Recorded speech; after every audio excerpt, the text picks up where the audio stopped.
네, 반갑습니다. 널널한 박교수의 스위프트 3 강의 네 번째 레이블링에 대해 살펴보겠습니다. 우선 C++에서 메소드를 어떻게 썼는지 한번 살펴볼게요. 여기 보면 shelf.insert object 괄호 열고 book 심표 2 괄호 닫고 이런 표현식이 있죠. 이게 C++의 메소드 호출 방법인데 이때 쉘프는요 객체예요. 객체. 그죠? 이 객체가 insert object 메소드를 호출합니다. 그러면 메소드 호출할 때 메소드에 매개 변수가 있어야 되죠. 그래서 book 그 다음에 이런 매개 변수를 넘겨주는 거죠. 이 문제는 뭐냐면은 book 이런 게 있으면 이 book이 뭔지 이의 의미가 뭔지가 굉장히 불명확하잖아요. 예를 들어서 이제 그러면 주석을 넣어야 되겠죠. 슬래시 book은 삽입하는 객체이고 이는 그 객체를 삽입할 위치이다. 이런 식으로 넣어야 되는데 그러면 코드 자체에서 설명되지 않는 거를 또 이 주석으로 해결해야 되니까 상당히 불편해요. 오브젝티브 C는 어떤 방법을 쓰냐면요. 매개 변수마다 레이블링을 해요. 그렇기 때문에 오류를 많이 줄일 수 있습니다. 여기 보면 꺽쇠 shelf insert object 콜론 book add index 콜론 2 그 다음에 꺽쇠 닫고 심표 세미콜론 이렇게 돼 있죠. 그러니까 여기서 보면 insert object 콜론 add index 콜론 이 문법을 보면 shelf라는 객체가 요 메소드를 호출하는데 콜론 뒤에 나타나는 값의 의미가 매우 명확하죠. insert object 오브젝트를 넣어라. 그죠? add index 어디에다가 2분의 위치에다 넣어라. 이런 것들이 너무 명확하지 않습니까? 반면에 굉장히 메소드가 호출이 길어지는 단점이 있죠. 그죠? 자, 그러면 요 레이블링을 오브젝티브 C에서 사용하는 방법을 살펴봤고요. 스위프트는 어떻게 쓰느냐? 오브젝티브 C는 레이블링을 써서 매개 변수가 뭔지 의미를 명확히 했어요. 그럼 스위프트 역시 레이블링 하는 방식은요. 오브젝티브 C의 방식을 사용합니다. 왜냐면은 이게 레이블링이 있어야 오브젝티브 C에서 만들어 놓은 메소드를 그대로 쓸 수 있잖아요. 호환성이 유지돼야 되니까. 그죠? 그래서 매우 중요하죠. 근데 이제 오브젝티브 C는요. 첫 매개 변수에는 레이블링을 사용하지 않아요. 왜냐하면 메소드 이름에서 앞에서 보셨듯이 insert object라고 하는 메소드 이름에서 이미 레이블링이 이루어져 있잖아요. 그래서 스위프트 2까지는 첫 매개 변수에 대하여 레이블링을 하지 않았는데 이 때문에 이제 코드 가독성이 또 떨어져요. 한번 볼게요. 최대 공약수를 구하는 함수 GCD를 만들었어요. 자, 그러면 오브젝티브 C는 이렇게 되는 거죠. GCD 16 심표 B 콜론 12 이런 식으로. 그러니까 첫 번째 매개 변수에는 16, 두 번째는 12를 넣어서 함수로 호출하는 거예요.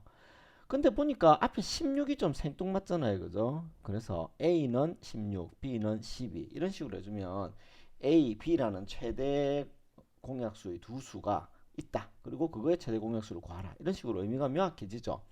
그래서 스위프트 3에서는요. GCD A 콜론 16, B 콜론 12와 같이 모든 매개 변수의 레이블링을 해야 됩니다. 자, 그러면 익명 레이블링에 대해 살펴볼게요. 그러면 기존에 만들어 놓은 코드는 어떻게 해야 되겠어요? 기존의 오브젝티브 C는 첫 매개 변수에 대한 레이블링이 없잖아요. 그러니까 좀 호환성 문제가 생기죠. 그래서 이렇게 하는 겁니다. foo 언더바 언더스코어 name 콜론 string ag 하고 ag 콜론 int와 같이 제일 앞에 언더스코어를 넣어가지고 첫 매개 변수를 생략할 수 있어요. 이렇게 하면 기존 매개 변수를 그대로 사용할 수 있고요. 이 언더스코어는 모든 매개 변수 레이블에 넣어서 익명화 시킬 수도 있습니다. 요거를 익명 레이블링이라고 합니다. 자, 그러면 요 랩 코드를 보면서 한번 알아보겠습니다. 자, 여기 코드가 있네요. foo라고 하는 함수가 있고, 그죠? 여기에 string이라고 하는 매개 변수가 있습니다. 그리고 스트링을 출력해 줍니다. 그죠? 자, 스위프트 2에서는요, 이렇게 했어요. 이렇게. 헬로우를 넣습니다. 그러면 헬로우가 여기 매개 변수로 전달돼 가지고 그 매개 변수가 그걸 출력하는 거죠. 그죠? 근데 얘는요. 스위프트 3에서는 더 이상 지원되지 않아요. 그래서 여기 보시다시피 플레이그라운드 에러가 뜨는데 아규먼트 레이블 스트링에 대한 레이블링이 빠졌다. 이렇게 나오죠. 그죠? missing argument label str 콜론. 그죠? 그래서 이렇게 하면 안 되고요. 이렇게 str 콜론 hello 이렇게 해줘야 됩니다. 즉 내가 넘겨주고자 하는 이 변수가 str이라고 하는 레이블링으로 요놈의 의미를 명확히 해줘야 되는 거죠. 그죠? 네. 그러면 요 hello가 여기에 전달되는 겁니다. 그죠? 자, 이제 생략할 때는 이렇게 해요. foo2는 보니까 여기 str 앞에 언더스코어를 써놨죠. 그죠? 이렇게 하면요. foo2 해가지고 hello world와 같은 방법으로 호출을 할 수 있습니다. 여기 보니까 str 생략돼 있죠. 그죠? str 원래 이렇게 들어가야 되는데 이게 생략돼 있어요. 왜냐하면은 여기에 레이블링을 익명화 한다고 선언해 놨잖아요. 그죠?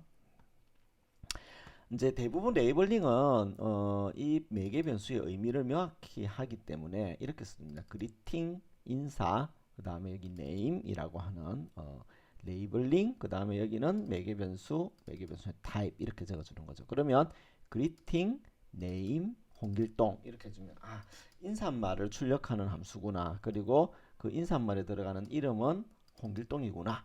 이렇게 이제 우리가 코딩을 쉽게 이해할 수 있죠. 그죠? 그리고 실행해 보면 역시 여기서도 안녕하세요 홍길동씨 이렇게 출력되잖아요. 그죠? 여기도 마찬가지인데 name age 이래가지고 name은 홍길동이고 age는 25다 이런 식으로 print name and age라고 하는 요 함수에서 name과 age를 써서 첫 번째 파라메타 홍길동이 뭔지 두 번째 파라메타 25가 아 나이구나 age구나 하는 것들을 명확히 해줄 수 있어요. 상당히 편리하죠. 이건 어떻습니까? add three numbers 세 수를 더하는 함수다. 함수 설명 자체에서 세 수를 더하도록 하는 함수라는 게 너무 명확하잖아요. 그러니까 요거는 매개 변수 세 개 다 그냥 익명화 시켜버립니다. 호출할 때는 add three numbers 그리고 여기에 1, 2, 3 해서 세 개 넣어주면 되는 거죠. 이거는 이 함수의 이름 자체가 명확하잖아요. 그러니 굳이 여기 또 레이블링을 안 해줘도 되죠. 얘는요. greatest common divisor 요거는 최대 공약수 구하는 프로그램이잖아요. 그러면 최대 공약수의 A가 뭔지 B가 뭔지 여기에 보면 A는 16 혹은 뭐 12 넣어주고 B는 16 해주면 각각의 매개 변수가 어떤 의미인지를 명확하게 알 수 있잖아요. 그죠? 그래서 우리는 스위프트 3에서 반드시 레이블링을 해야 되고 레이블링을 생략할 경우는 언더스코어를 써서 익명화 시킬 수 있다는 걸 살펴봤습니다. 네, 앞서 살펴본 코드 이렇게 정리되어 있고요. 그렇죠? 이와 같이 레이블링을 넣어 가지고 name과 age 레이블을 반드시 달아줘야 돼요. 그렇죠? 아까 보셨듯이 add three numbers 같은 경우는 각각의 매개 변수가 하는 일이 명확하잖아요. 그러니까 이거는 레이블 안 해줘도 되겠죠. 생략해버리는 겁니다. 굳이 안 달아도 되고요. A, B, GCD에서는 A, B 넣어줬죠. 그러면 여기에 GCD에 A는 16, B는 16. 뭐 앞에서는 12로 했지만 이렇게 써주면 되는 겁니다. 레이블 A, B가 있으면요. 가독성이 더 좋아지겠죠. 여기서는요. 그죠? 자, 정리를 하자면 이렇습니다. 스위프트 2에서는요, 첫 매개 변수에 대한 레이블링을 하지 않았고요. 나머지는 다 레이블링을 해야 돼요. 근데 스위프트 3에서는 모든 매개 변수에 대해서 레이블링을 해야 됩니다. 이때 언더스코어를 이용해 가지고요, 매개 변수 레이블링을 생략할 수 있어요. 이 레이블링은요, 추구하는 바가 뭐냐면은 프로그램의 가독성을 증가시키는 거예요. 그래서 여러분들께서 코딩할 때 프로그램을 읽기 좋도록 하는 방향으로 레이블링을 하시면 됩니다. 뭐 필요에 따라서 생략할 수도 있고요. 네, 이상으로 마치겠습니다. 감사합니다.